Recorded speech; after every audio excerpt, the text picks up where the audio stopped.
बिस्मिल्लाहिर्रहमानिर्रहीम। अस्सलाम वालेकुम फ्रेंड्स, आप देख रहे हैं हमारा YouTube channel CC guide official और मैं हूं मोहम्मद इरफानुल्लाह चल गुरु। लिख के रखी हैं चीज़ें मैंने, क्योंकि मैं जब लिख के रखता हूं मुझे भूल जाती हैं, क्योंकि लिखने से मुझे भूल जाती हैं। तो फिर भी मैं कोशिश करूंगा जो मैंने लिखा हुआ है यहाँ से देख के, उस पॉइंट मैंने लिखे हुए हैं कि कौन कौन से डॉक्यूमेंट्स रिक्वायर्ड होते हैं वीज़ा के लिए, चाइना स्कॉलरशिप के लिए, तो वो मैं डिस्कस करूंगा। 10-12 मिनट की वीडियो रिकॉर्ड करने की कोशिश करूंगा, या मैक्सिमम 15 तक। अगर इससे बढ़ गई तो फिर जो चीज़ें बच जाएंगी वो मैं नेक्स्ट वीडियो में कवर करने की कोशिश करूंगा। जो चीज़ बचेगी वो मुझे लगता है बैंक स्टेटमेंट बचेगी, कि उस पर थोड़ा मुझे लगता है कि टाइम ज़्यादा लगेगा, तो अगर पॉसिबल हुआ तो इसी में करूंगा, नहीं तो ये बैंक स्टेटमेंट जो है वाली वीडियो नेक्स्ट में कवर करूंगा। पहले बता रहा हूँ, क्योंकि ये ना हो कि आप कहेंगे कि लास्ट वीडियो में आपने कहा था बैंक स्टेटमेंट का बताऊंगा ये वो, क्योंकि चीज़ें वही अच्छी होती हैं जो क्लियर की हुई हूँ पहले।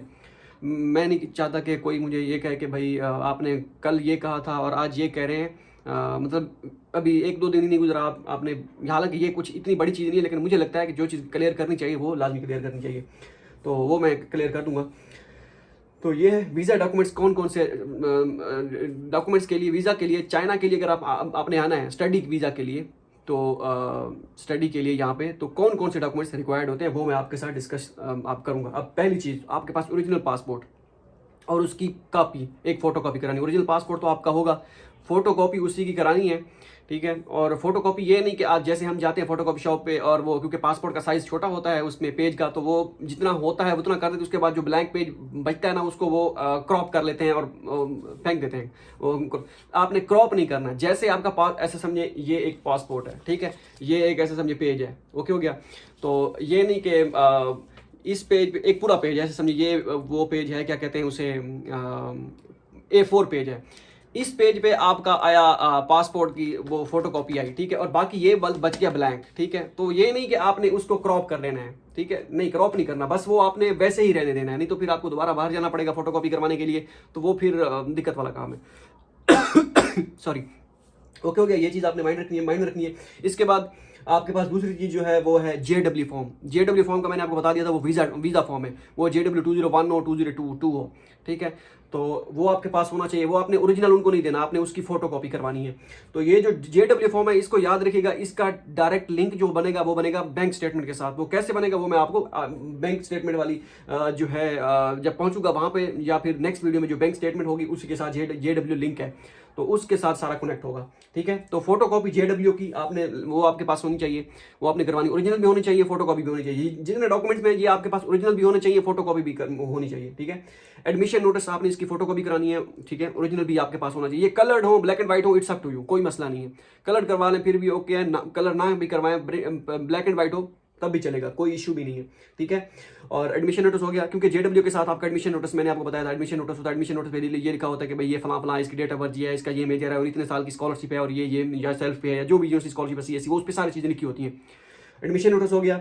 उसके बाद पुलिस क्लियर सर्टिफिकेट, ये पुलिस क्लियर सर्टिफिकेट आप जो है अभी ना बनवाएं, क्योंकि ये आने वाले दिनों में आपको फिर जो है ये अप्रैल चल रहा है, अप्रैल मई जून जुलाई, क्योंकि मई चल रहा है, सॉरी, मई जून जुलाई अगस्त सितंबर अक्टूबर वैसे वैलिड होगा, लेकिन ये आप बनवाएं नेक्स्ट मंथ जो आएगा ना, नेक्स्ट मंथ अक्टूबर, सॉरी जून, ठीक है, जून में बनवा लें, जून में एंड में बनवा लें, क्योंकि ये 6 महीने के लिए वैलिड होता है। बस आप ये देख लें कि जब आप बनवाएं 1 सितंबर से 15 सितंबर तक को आपने चाइना में लैंड करना होता है, इसी ड्यूरेशन तक आपका वैलिड रहना चाहिए, तो तब बनवा लें। तो नेक्स्ट मंथ बनवा लें, ओके है, कोई मसला नहीं, ओके हो गया। अगर आपने चाइना पिछले 5 सालों में चाइना में ट्रैवल किया है और आपका रेजिडेंस परमिट पिछले 5 सालों में आप मतलब चाइना आए थे या गए थे, तो फिर आपको पुलिस क्लियर सर्टिफिकेट की जरूरत नहीं है, ठीक है। अगर आप 5 साल से पहले, जैसे 2019 में जो स्टूडेंट्स उससे पहले आए थे, 5 साल अगर आपको हो गए तो फिर आप जो है पुलिस क्लियर सर्टिफिकेट बनवाएंगे। अगर आप अभी रिसेंटली 2021-22 या पिछले साल ही आप पाकिस्तान गए, आपको साल 2-3 साल हुए, फिर आपको पुलिस क्लियर सर्टिफिकेट की जरूरत नहीं है, ठीक है। बाकी सारे डॉक्यूमेंट्स आपको चाहिए होंगे, तो पुलिस क्लियर सर्टिफिकेट सॉरी, और ये मोफा से वेरीफाइड होना चाहिए, ठीक है। तो फिर आप पुलिस क्लियर सर्टिफिकेट जैसे ही बनवाएंगे उसको आप मोफा से वेरीफाई करवाएंगे, और मोफा से वेरिफिकेशन के लिए आपको कोई उसके लिए 1 दिन ही लगता है, और उसके कोई चार्जेस वगैरह नहीं होते, उस पर टिकट एक लगती है, वो जो डाकखाने से मिलती है, वो आपको बाहर डाकखाना होगा वहीं पे, अगर मोफा जाएंगे इस्लामाबाद में, लाहौर में, तो वहाँ से आपको मिल जाएंगी, ठीक है। तो वो एक टिकट टाइप होती है, वो उसका 20-30-40 रुपए की मिलती है एक टिकट, तो वो ऐसे ही फॉर्मेलिटी के लिए होती है, लेकिन वो आपने लगानी होती है। अच्छा, वो हो गया। उसके बाद 2 या 3 आप वाइट बैकग्राउंड की फोटो जो है वो भी आपने साथ लेके जानी है, ओके हो गया। इसके बाद आपकी डिग्री या सनद, सॉरी हाँ सनद भी, मैट्रिक और इंटरमीडिएट की सनद और डिग्री या प्रोविजनल सर्टिफिकेट, जो भी मैट्रिक से ऑनवर्ड जितनी भी आपकी हैं वो आपके पास HEC वेरीफाइड होनी चाहिए। मैट्रिक और इंटरमीडिएट मोफा वेरीफाइड, और उससे ऊपर ऑनवर्ड जितनी भी हैं वो आपकी जो है डिग्री है तो डिग्री लेटेस्ट, अगर आप करंटली पढ़ रहे हैं और आपको डिग्री लेट मिलेगी या लेट मिलने का खदशा है तो फिर आप प्रोविजनल सर्टिफिकेट भी HEC वेरीफाई करवा सकते हैं। तो ये आपके पास होना चाहिए। और ये डिग्री ये बाकी सारी चीज़ें जितनी भी हैं ये आपकी मोफा वेरीफाइड होनी चाहिए, ठीक है। IBCC भी HEC से भी जो डॉक्यूमेंट्स वेरीफाई करवाएं वो भी, और पुलिस क्लियरेंस सर्टिफिकेट भी, ये आपका मोफा से वेरीफाई होना चाहिए। और मोफा आपके डॉक्यूमेंट्स तब तक वेरीफाई नहीं करेगा जब तक आपका ये IBCC और HEC से डॉक्यूमेंट्स वेरीफाई नहीं होंगे। ये तो क्लियर कट है। ये नहीं कि आप कहते हैं कि पहले मैं जा रहा हूँ, अभी HEC वेरिफिकेशन मेरी रहती है, लेकिन मोफा का चलो लगे हाथ जो है मेरा दाल लग रहा है, मैं जाके मोफा से वेरीफाई करवा लेता हूँ। मोफा तब तक वेरीफाई नहीं करेगा जब तक आपकी HEC और IBCC के डॉक्यूमेंट्स वेरीफाई नहीं होंगे। ओके हो गया। और ट्रांसक्रिप्ट जो है वो भी आपकी इंटरमीडिएट से ऑनवर्ड जो जितनी भी है, मीन्स के BS की या BSc 2 साल की, MSc 2 साल की और MPhil जो होती है वो, इसकी जितनी भी ट्रांसक्रिप्ट आपकी बन रही है HEC वेरीफाइड होनी चाहिए और मोफा वेरीफाइड होनी चाहिए, ठीक है।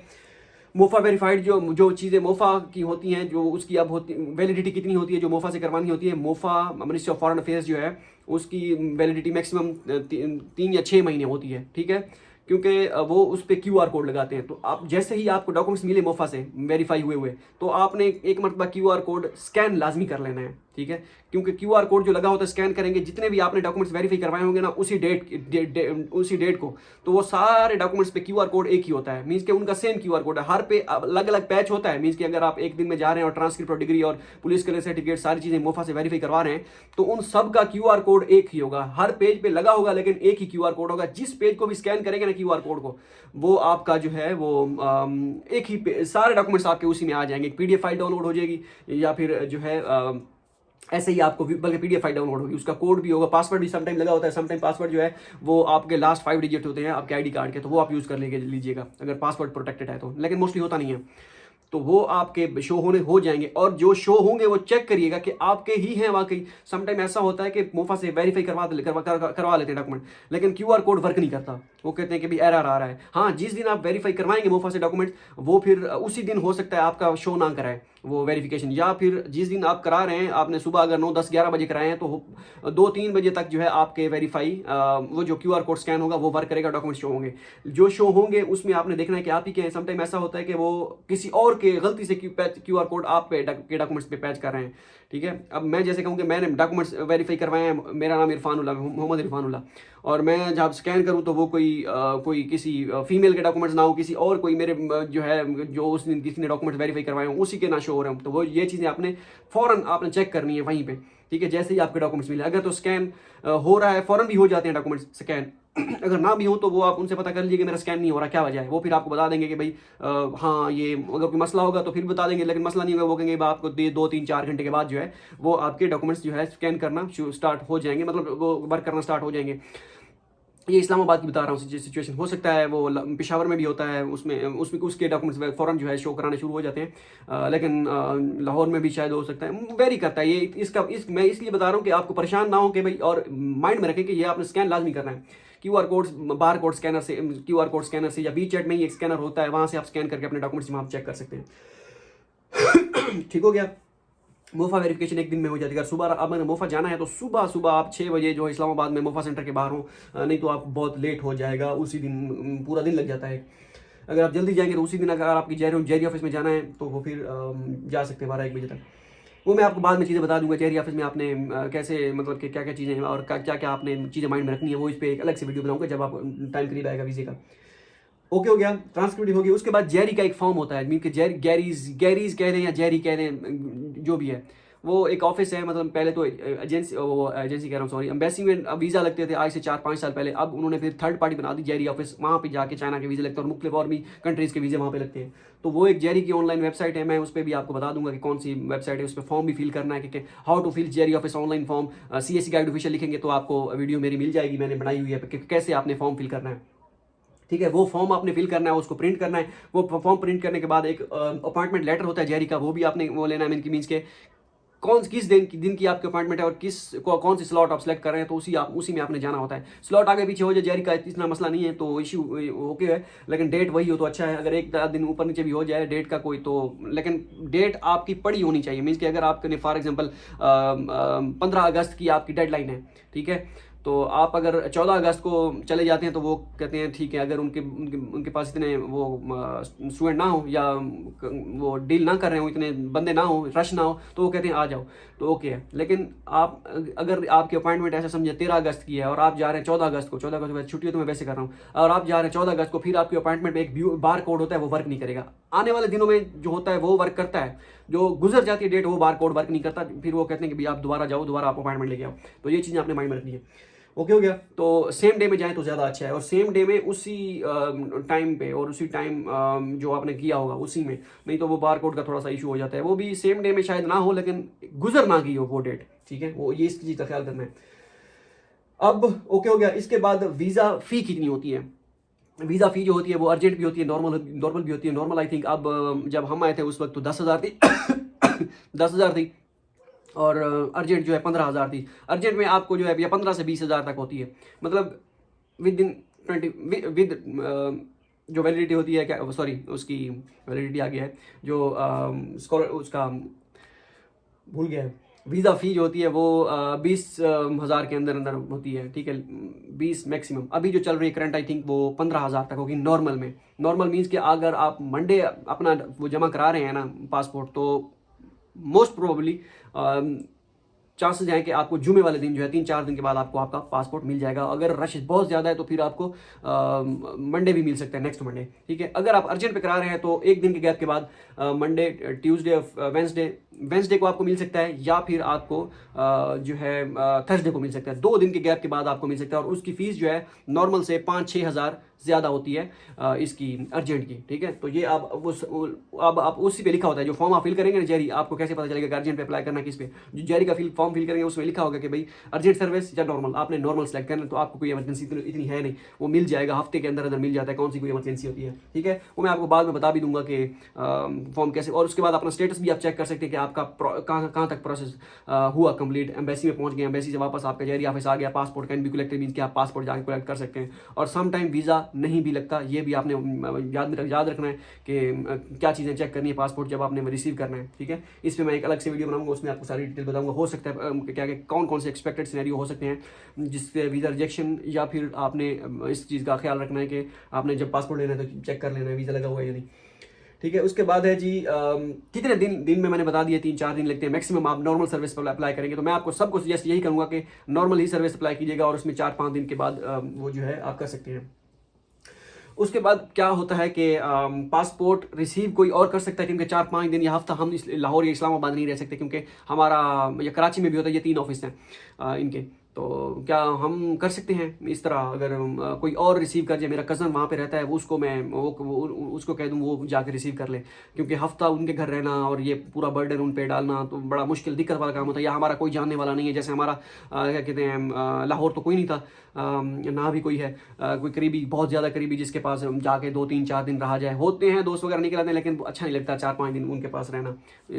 पिंडी वाली साइड, इस्लामाबाद वाली साइड पर तो कज़न वगैरह हैं, तो आपके अगर नहीं है 4-5 दिन अगर आपने स्टे करना है तो फिर या फिर आप नहीं कर सकते स्टे, बस आप कहते हैं मैंने जाना है, बस उसी दिन वापस आ जाना है, तो फिर आप किसी और को जो कज़न है वहाँ पे, या कोई दोस्त है आपका जो इतना पेन ले सके कि भाई चला जाए, या आपके पास टाइम नहीं है, छुट्टी नहीं मिल रही, या प्राइवेट जॉब कर रहे हैं, तो फिर आप उनको कह सकते हैं कि अथॉरिटी लेटर बनाएंगे, जब जैसे ग्रुप बनेगा ना एडमिटेड कैंडिडेट का, कि जो इंशाल्लाह मैं बनाऊंगा 10-15 दिन के बाद, तो उसमें मैं आपको अथॉरिटी लेटर का फॉर्मेट भी दे दूंगा। वैसे भी आपको मिल जाएगा फेसबुक पे ग्रुप्स में आप पूछेंगे, लेकिन फिर जो मेरे पास है या जो स्टूडेंट से है जो मैंने लिया था या जो हमने यूज़ किया था, तो वो फिर मैं आपको ग्रुप में शेयर कर दूंगा, तो और वेबसाइट पे अपलोड कर दूंगा csigaartificial.com पे, तो उस पर वहाँ से आप वो डाउनलोड करके, और वो फॉर्म होना चाहिए, उसके बाद आपका आईडी कार्ड ओरिजिनल उसके पास होना चाहिए, फोटोकॉपी भी होनी चाहिए, और जो रिसीव करने जा रहा है उसका भी आपने आईडी कार्ड और वो भी वो करना है, क्या कहते हैं उसको देना है, उनको देना है, ओरिजिनल फोटोकॉपी उनको देनी है, सॉरी ओरिजिनल तो नहीं देना, ओरिजिनल वो देखेंगे, उसका भी देखेंगे, आपका भी देखेंगे। तो बाकी कोई लेटर लिखना होता है उसमें एंड पे जो जारी ऑफिस का फॉर्म होता है उसके आप लिख दीजिएगा कि भाई कोई हु कैन कलेक्ट, आप अपने उसी कज़न का या जो भी है वो आप लिख दीजिएगा कि भाई ये वाला कलेक्ट करेगा मेरा कज़न। अगर आपको नहीं भी पता कोई भी मसला नहीं है, लेकिन आप अथॉरिटी लेटर दे दें अपने कज़न को, वो फिर वो लेटर लेके अपना आपका आईडी कार्ड, उसका अपना ओरिजिनल आईडी कार्ड, आपके original card photocopy ID card की, उसकी फोटोकॉपी, वो फिर आप उनको देगा, वो पासपोर्ट कलेक्ट करेगा। कोई इतना बड़ा मसला नहीं है, रॉकेट साइंस नहीं है। अगर आपको डर लगता है नहीं मैं खुद जाऊँगा, तो आप हफ्ते बाद दोबारा आप जा सकते हैं। या वो जिस दिन कहते हैं कि भाई कॉल भी करते हैं सम टाइम कि भाई आपका पासपोर्ट आया पड़ा है तो आप ले जाएं, या फिर स्टेटस चेक करें आपका, वो पासपोर्ट कैन बी कलेक्टेड अगर आ गया तो वो तब आप ले सकते हैं। अब आप कहते हैं कि भाई मैं अभी बिजी हूँ, 4-5 दिन बाद जाऊँगा पासपोर्ट कलेक्ट करने, तो हफ्ते बाद जाएँ, 4-5 दिन बाद जाएँ, कोई इशू नहीं है, आप जा सकते हैं। ये नहीं कि कोई जो है इमरजेंसी है तो कोई हफ्ते बाद भी ले सकते हैं। ओके हो गया। वीज़ा की वैलिडिटी कितनी होती है, मीन्स कि जो वीज़ा लगता है कि कितने दिन बाद आपने चाइना आना होता है, वो जो वीज़ा आपका लगता है वो 3 महीने के लिए वैलिड होता है। मीन्स कि आपने 3 महीने के अंदर अंदर चाइना में एंट्री मारनी होती है। अगर आप उन 3 महीने में नहीं आएंगे तो फिर आपको दोबारा वीज़ा लगवाना पड़ेगा, वो एक अलग मसला होता है फिर दोबारा लगवाना। तो लेकिन ये 3 महीने की वैलिडिटी होती है। यूनिवर्सिटी आपको कब कह रही है कि आपने रजिस्ट्रेशन करवानी है, वो यूनिवर्सिटी पर डिपेंड करता है। ओके हो गया। कि ये ना हो कि आप कहें कि मेरी 3 महीने की वैलिडिटी है, अब मेरा आपने वीज़ा लगवाया जी 20 अगस्त को, और आप कहते हैं कि भाई अब 3 महीने टाइम है तो मैं अक्टूबर में जाऊँगा, कोई मसला नहीं है, चिल है। तो ऐसा नहीं होता। यूनिवर्सिटी से आप पूछें कि भाई मेरा वीज़ा अभी, या वीज़ा प्रोसेसिंग है, या मसला बन गया है, कोई भी वीज़ा अभी लेट है, तो फिर आप यूनिवर्सिटी से पूछें कि भाई मैं लेट कब तक ज्वाइन कर सकता हूँ, वो फिर आपको बताएंगे कि आप इस डेट तक आ सकते हैं, कोई मसला नहीं है। वैसे 15 अक्टूबर तक मोस्टली चांस देते हैं, अब तब तक आप आ सकते हैं। लेकिन आप एज सोन एज पॉसिबल, जो उनकी डेडलाइन होती है 1 सितंबर से 15 सितंबर के अंदर आएंगे तो वो फिर आपको जो है आपके लिए सही रहेगा। और वैसे भी अगर आप 15 जो भी डेट है महीने की, 15 सितंबर है या 15 अक्टूबर से आ रहे हैं, 15 सितंबर से पहले आएंगे तो आपको उस महीने का पूरा स्टाइपेंड मिलेगा, ठीक है। और अगर आप 15 के बाद आएंगे, जिस महीने में भी आ रहे हैं उसी महीने से स्टार्ट होगा आपका स्कॉलरशिप, तो आपको हाफ मिलेगा। मीन्स कि आपका मास्टर का 3000 स्टाइपेंड है, अगर आप 15 सितंबर से पहले आते हैं, मीन्स कि 14 को भी आ जाते हैं, चाहे तो 14 को आपको लैंड कर जाते हैं, आपकी एंट्री लग जाती है स्टैंप, तो फिर आपको उस महीने का पूरा स्टाइपेंड मिलेगा, ठीक है। अगर आप 14 के बाद 16 तारीख को आते हैं तो फिर आपको उस महीने का आधा स्टाइपेंड मिलेगा। वो आप 16 अगर अक्टूबर को आएंगे तो अक्टूबर का आधा स्टाइपेंड मिलेगा, सितंबर का नहीं मिलेगा। और अगर आप जो है सितंबर में 15 के बाद आते हैं तो फिर जो है आपको सितंबर का आधा मिलेगा। अगर आप अक्टूबर के पहले 15 दिनों में आ जाते हैं, 14 को आ जाते हैं या 15 को भी आई थिंक आ जाते हैं, तो फिर आपको उसी महीने का, जिस महीने आप लैंड करते हैं आपका स्कॉलरशिप उसी महीने से स्टार्ट हो जाता है। बस ये है कि अगर 15 से पहले आते हैं उसी महीने की तारीख को तो फिर आपको पूरा स्टाइपेंड मिलेगा। अगर 15 के बाद आते हैं तो उसी महीने से आपका जो है आधा, उस महीने का आधा मिलेगा, ठीक है। ये नहीं कि आपका आगे भी आधा ही चलेगा, नहीं, उस महीने का आधा मिलेगा, उसके बाद अगला आपको पूरा मिलता रहेगा हर महीने का, जितना भी आपका स्टाइपेंड है। तो ये एक पॉलिसी होती है इनकी, तो ये भी है। बाकी रही बात बैंक स्टेटमेंट, मेन चीज़ मैंने आपको कहा था कि बैंक स्टेटमेंट, क्योंकि अभी मैं बैंक स्टेटमेंट बताऊंगा तो ये 17 मिनट की वीडियो हो गई है, ये 10-15 मिनट मजीद ले जाएगी। तो इसको JW के साथ कनेक्ट करेंगे नेक्स्ट वीडियो में, और नेक्स्ट वीडियो में मैं आपको बताऊंगा कि बैंक स्टेटमेंट का क्या चक्कर होता है, और रिजेक्शन जो है वीज़ा की, इसके पे हो सका तो उसी वीडियो में, नहीं तो नेक्स्ट वीडियो में बताऊँ, क्योंकि फिर मिक्सअप हो जाती हैं। बैंक स्टेटमेंट वाली वीडियो होगी तो फिर वो वीज़ा वाली फिर वीडियो जो है वो जो है नहीं देखी जाएगी, उनको समझ नहीं आएगी। या फिर बैंक स्टेटमेंट वाली में ही अगर वीज़ा को डिस्कस कर दिया जाएगा तो वो कहेंगे ये तो बैंक स्टेटमेंट वाली है, इसमें वीज़ा का क्या चक्कर है। वीज़ा के लिए स्पेसिफिक वीडियो बनाऊंगा तो उसमें ज़्यादा बेहतर रहेगा। हाँ, एक और चीज़ मैं कर दूँ, NOC की, जो जॉब कर रहे हैं, क्या NOC जो है उनके लिए लाजमी है? तो वो भी लाजमी है भाई। NOC जो सरकारी जॉब कर रहे हैं, प्राइवेट नहीं सरकारी, तो वो वैसे अगर आप कल्टी मारना चाहें, अगर आपका पासपोर्ट पहले पुराना बना हुआ था तो जिस पे आजकल तो मेरे ख्याल में वो पासपोर्ट वाले पूछते हैं कि भाई जॉब अब जिनकी होती है उनका अलग से पासपोर्ट का हिसाब किताब होता है। अब अगर आपका वो नहीं लगा हुआ फिर आप वैसे कल्टी मार के आ सकते हैं कि भाई मैं यहाँ पे आऊँगा, फिर बाद में बता दूंगा ये आप उसके। लेकिन NOC नो ऑब्जेक्शन सर्टिफिकेट जो है वो सरकारी टीचर वो जो है वो उनको दे के हैं तो ज़्यादा अच्छा होगा, क्योंकि थ्रू प्रॉपर चैनल ही है, इस तरह का कोई अपने साथ जो है अपने साथ ना लाएँ टेंशन। तो वो NOC भी आपके पास होना चाहिए। मिलते अगली वीडियो में, दुआ में याद रखिएगा। अल्लाह हाफिज़।